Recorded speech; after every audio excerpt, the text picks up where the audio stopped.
Parodie toujours avec le prochain duo, celui formé par Laurent Gérard et Virginie Lemoine au début des années 90. Dans le prochain extrait, il s'attaque à la grand-messe de l'Avant-JT du dimanche soir, l'émission 7 sur 7. Bonsoir, vous n'ignorez pas que j'adore recevoir des stars à 7 sur 7. Elles sont souvent plus agréables à regarder que nos hommes politiques. En tout cas, elles m'assurent un excellent audimat. Alors ce soir, je reçois la star incontestée du rock français. Il est connu internationalement, surtout en France. Johnny Hallyday, bonsoir. Bonjour, c'est Johnny. Très bien. Alors Johnny, vous lisez beaucoup les journaux. Vous êtes frappé par un événement spécifique dans l'actualité. Vous savez, Anne Sinclair, finalement, je lis beaucoup les journaux de ma femme. Au Capi, par exemple. Et justement, il parlait des problèmes d'Euro Disney. Et à ce propos, ma femme était très déçue parce que je devais l'y emmener pour les vacances de Noël. À la sortie de la classe. Et c'est embêtant parce qu'ils ont mis Riri, Fifi et Loulou au chômage. Alors pour la consoler, moi, Johnny, je lui ai écrit et je vais lui chanter une chanson à Noël. Et quelle chanson, Johnny?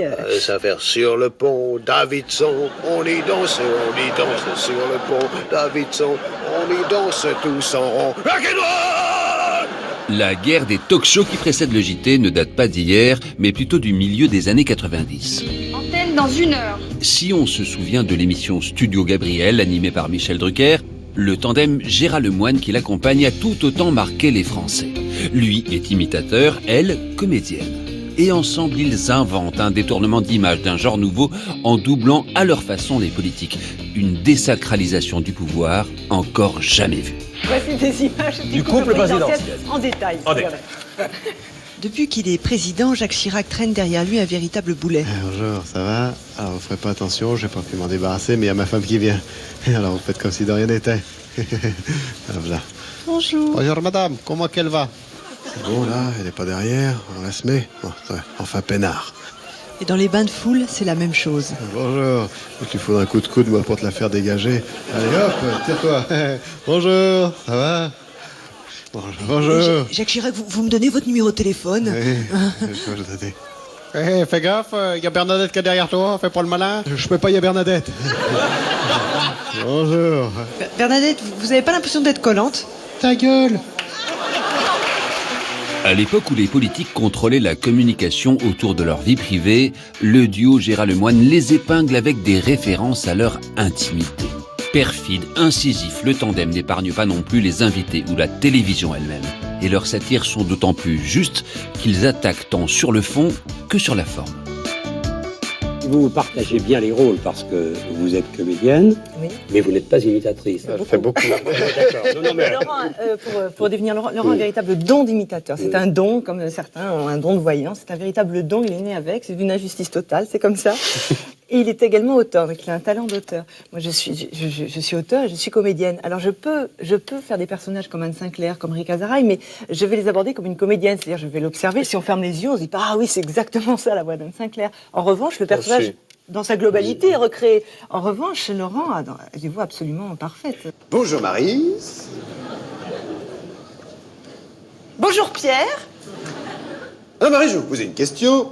Maryse, aimez-vous rire? Oui.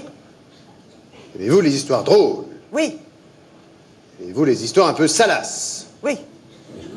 L'histoire de cul, t'aimes ça? Quand c'est bien fait, Pierre. Alors, Maryse, vous aimerez Issue fatale. Ah bon, parce qu'on me parlait d'histoire de cul, je pensais que vous alliez me proposer un livre sur les Didi. Non, il s'agit donc du dernier livre de Pierre Bellemare. Ce qui fait l'originalité, donc, c'est, je ne sais pas si vous voyez, c'est la couverture. Regardez le souci du détail, le souci de la précision, c'est que la photo que vous voyez ici correspond précisément, exactement au nom qui est marqué, qui est inscrit juste en dessous. Ah, précision incroyable. À savoir le nom de l'auteur, c'est-à-dire que le nom qui est inscrit juste en dessous, qui correspond à la photo, c'est le nom de l'auteur. L'auteur est donc...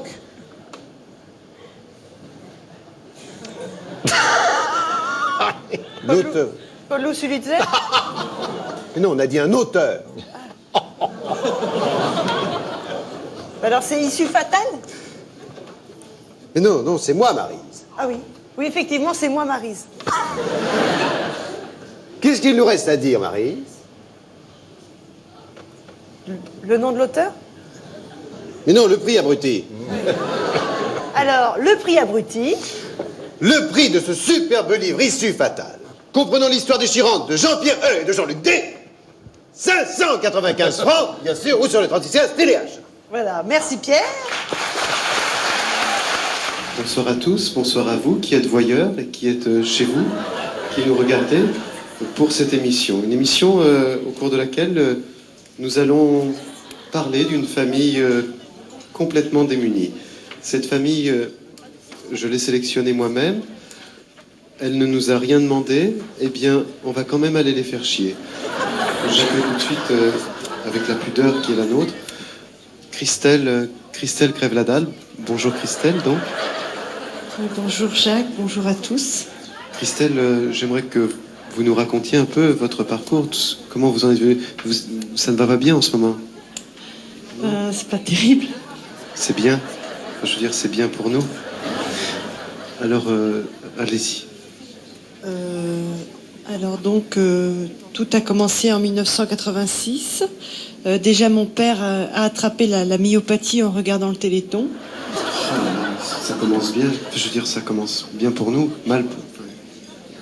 Alors, il était malade, quoi. Donc, il a perdu son emploi. Donc, il est au chômage depuis 1986. Oh là là, il est au chômage alors. C'est bien. Alors, du coup, il s'est mis à boire. Alors, vous, Christelle, qu'est-ce que vous avez été obligée, à partir de ce moment-là, de faire pour subvenir aux besoins de la famille? Je me suis prostituée. Pardon?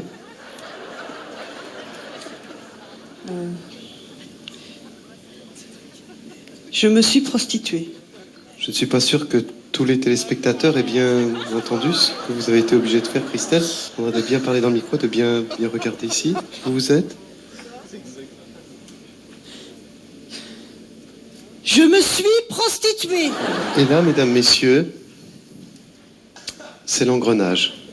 Si, comme cette famille, vous êtes pédophile, homosexuel, lesbienne, chômeur, même chiracien, appelez-nous, ça nous intéresse.